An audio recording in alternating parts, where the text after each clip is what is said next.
echo, no? Naririnig yata ako sa kabilang baryo. Okay. Salamat po sa inyong presensya. I think it's okay. Thank you. Dahil alam ko po na nandito po kayo para po sa sama-sama po tayo magsa-celebrate ng kabutihan ng Panginoon. Amen po ba?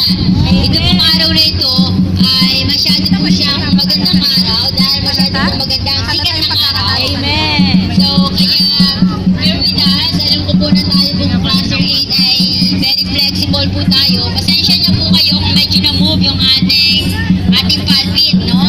Kasi masyado po kasi itong mainit, nasisira po ang beauty nyo. No?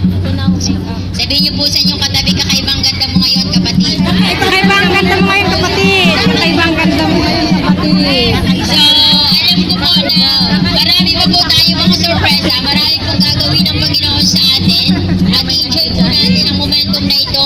At ang Diyos po ay patuloy po niyang iti-treasure ang bawat isa atin. Kaya, wala po tayong upuan. No? Maupo po kayo kung may upuan po kayo.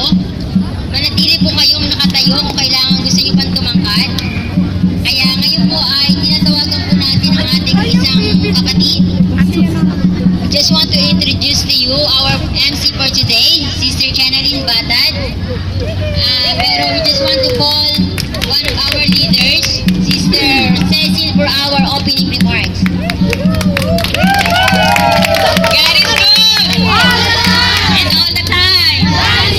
Ibago po, alam niyo po ibago. God is good!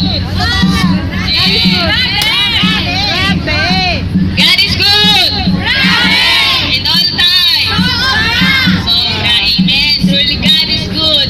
Sa nakaraang taon na pangalawang taon na natin ngayon, sa nakaraang taon na pagsama-sama natin, although may mga trials, may mga kinaharap tayo mga trials, but we are in the presence of God. Kaya, sa YM po, ano po ba yun?